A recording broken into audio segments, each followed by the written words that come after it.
Hello. આજે 31 ડિસેમ્બરની સાંજ એટલે કે 2024નું વર્ષ પૂરું થવાને થોડા કલાકો બાકી છે. મારા વિડીયોઝના વ્યુઅર્સને થોડા કલાકોમાં શરૂ થનાર નવા વર્ષ 2025ની ખૂબ શુભેચ્છાઓ. આજે આપણે એલોક્વન્સ એટલે કે વક્તૃત્વ કલાની શક્તિ વિશે વાત કરશું. જે લોકોએ વક્તૃત્વ કલા સિદ્ધ કરી છે તેમણે જીવનમાં ખૂબ સફળતા પ્રાપ્ત કરી છે. પછી તે ફિલ્ડ ધર્મનું હોય કે રાજકારણ અથવા માર્કેટિંગનું હોય. વક્તૃત્વ કલા એમને એમ નથી શીખાતી. તેના માટે ખૂબ વાંચન અને વિચાર જરૂરી છે. વાંચનથી વોકેબ્યુલરી એટલે કે શબ્દ ભંડોળ વધે છે. સંગીતના ક્ષેત્રમાં જેમ રિયાઝ જરૂરી છે તેમ વક્તૃત્વ કલામાં પ્રેક્ટિસથી વિકાસ થાય છે. જ્યોર્જ ઓરવેલે કહ્યું કે political language is designed to make lies sound truthful and murder respectable and to give an appearance of solidity to pure wind. એટલે કે રાજકારણની ભાષા જૂઠને સત્ય, હત્યાને માનવાચક કૃત્ય તથા હવાને ઘન પદાર્થ જેવી દેખાડવાની ક્ષમતા ધરાવે છે. વક્તૃત્વ કલા પર ખૂબ જ પ્રભુત્વ પ્રાપ્ત કરી મિલિયન્સ ઓફ પીપલ પર ઊંડો પ્રભાવ પાડી ખૂબ જ મોટું સામ્રાજ્ય સ્થાપનાર હતા ચંદ્રમોહન જૈન. આજે આપણે વાત કરશું ચંદ્રમોહન જૈનની. ન ઓળખ્યા? ચંદ્રમોહન જૈન એ બીજા કોઈ નહીં પણ આચાર્ય રજનીશ એટલે કે ઓશો, જેમને લોકો god man, great thinker and speaker, philosopher, mystic એટલે કે સ્પિરિચ્યુઅલિસ્ટ અથવા તો સેક્સ ગુરુ એવા અનેક નામથી નવાજે છે. તેઓ એક કોન્ટ્રોવર્સિયલ ફિગર હતા કારણ કે he was vocal critic of the orthodoxy of the mainstream religions. He was doubtlessly a great thinker and blunt, fearless speaker. આજથી લગભગ 62-63 વર્ષ પહેલાંની મારા બાળપણના સમયની એક વાત કરું છું. રજનીશજીની કારકિર્દીનો શરૂઆતનો સમય હતો. ન્યૂઝપેપરમાં તેમના ક્રાંતિકારી વિધાનો છપાતા. મારા દાદા, જેમનું ખૂબ જ વાંચન હતું, તેઓ લેખક અને વક્તા પણ હતા. તેમણે અમારા ઘરમાં એક લાઇબ્રેરી જેટલા વિવિધ ધર્મોના ઇંગ્લિશ અને ગુજરાતી પુસ્તકો વસાવેલા.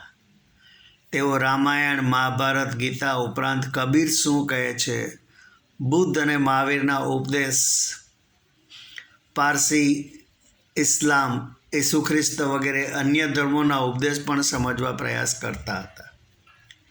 ખૂબ ઓપન માઇન્ડેડ હોવા છતાં તેમને આચાર્ય રજનીશના ક્રાંતિકારી વિધાનો ખૂબ જ વિચિત્ર જણાતા. Of course those were the presentations of paper media. તેવામાં ન્યૂઝપેપરમાં આવ્યું કે આજે રાત્રે 9 થી 10 પોરબંદરમાં કમલા નેહરુ પાર્કમાં રવિન્દ્ર રંગમંચ પર આચાર્ય રજનીશનું પ્રવચન છે. દાદા મને કહે, ચાલ જોઈએ તો ખરા આ વિચિત્ર માણસ શું કહે છે તે સાંભળીએ. અમે તો 8:45 ફ્રન્ટ રોમાં બેસી ગયા. એ જમાનામાં ભારતીય બેઠક હતી, નો ચેર્સ. ખુદ રજનીશ પણ સ્ટેજ પર પલાઠીવાળી અને બેસીને વક્તવ્ય આપતા હતા. 9નું કહ્યું છે એટલે 9:30 શરૂ થશે એવું માનનારા હજુ પધાર્યા ન હતા. તે જમાનામાં માઇક ટેસ્ટિંગ 1 2 3 4 5 એવા કા કી કીકુ અવાજ કરતા માઇક હતા, પરંતુ આચાર્ય રજનીશજીએ તો બરાબર 9 વાગ્યે વક્તવ્ય ચાલુ કરી દીધું અને 1 કલાક અસ્ખલિત વાણીનો પ્રવાહ એક જ વોલ્યુમ લેવલ પર ચાલ્યો. ન એમનો અવાજ ઉપર ગયો કે ન એમનો અવાજ ધીમો થયો. ન તો તેમણે વાતને ઇફેક્ટિવ બનાવવા હાથ ઊંચા નીચા કરી મોઢાના હાવભાવ બદલ્યા. એનું કારણ હતું he had rich vocabulary and very high logic power. એમને શબ્દોની કે વાક્યોની ખોટ ન હતી. અમને તેમના દરેક શબ્દોને વાક્યો ખૂબ જ અસરકારક જણાયા. મારા દાદા જે થિયોસોફિકલ સોસાયટીમાં લેક્ચર્સ આપતા તે મંત્રમુગ્ધ થઈ ગયા. આવી જબરદસ્ત સ્પીચની તેમને કલ્પના કરી ન હતી. આગળ જતાં તેઓ ઓશોના નામથી ઓળખાયા. અમેરિકામાં તેમના પોઝેશનમાં જગતની એ વખતની સૌથી મોંઘીદાટ 90 થી 100 રોલ્સ રોયસ કાર્સ હતી. જગતના બધા જ ધર્મોનો તેમણે અભ્યાસ કરેલો, છતાં પણ તેઓ કોઈ એકને ફોલો કરતા ન હતા. દરેક ધર્મની ખૂબીઓ અને ખામીઓ તે જાણતા હતા. આધ્યાત્મિકતા બાબતમાં તેમના વિચારો ખૂબ જ જુદા હતા. તેમને ઘણા સેક્સ ગુરુ પણ કહેતા. તેમની એક વાત મને યાદ આવે છે. કોઈએ તેમને પૂછ્યું કે પહેલાં સતયુગ હતો તો હવે કળિયુગ કેમ આવી ગયો? તેમણે કહ્યું કે સતયુગ ક્યારે હતો? જો આજથી 5000 વર્ષ પહેલાં સતયુગ હતો તો બુદ્ધ અને મહાવીર એવો ઉપદેશ શા માટે આપતા હતા કે હિંસા ન કરવી, ચોરી ન કરવી, વ્યભિચાર ન કરવો? શું તેઓ પાગલ થઈ ગયેલા?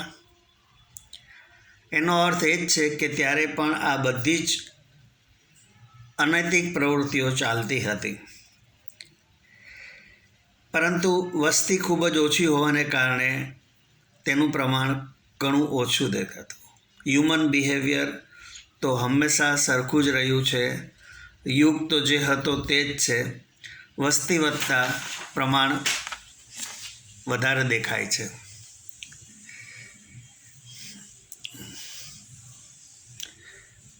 તેઓની એક વાત છે કે पाप तुम करो और धोए गंगा,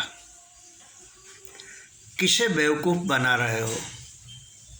खुद को, गंगा को, दुनिया को? कर्म का फल सीधा सा ही है, छल का फल छल, आज नहीं तो कल. બીજું એમનું એક વાક્ય છે કે अगर दान दक्षिणा और पूजा पाठ करने से ईश्वर किसी के पापों को क्षमा कर देता है तो उससे बड़ा भ्रष्टाचारी और रिश्वतखोर कोई नहीं हो सकता. મારી આ વાત આપને ગમી હોય તો મારા વિડીયોને લાઈક કરજો, આપના ગ્રુપમાં શેર કરજો અને મારી ચેનલને સબસ્ક્રાઈબ કરજો. આવજો. આભાર. Once again happy new year 2025.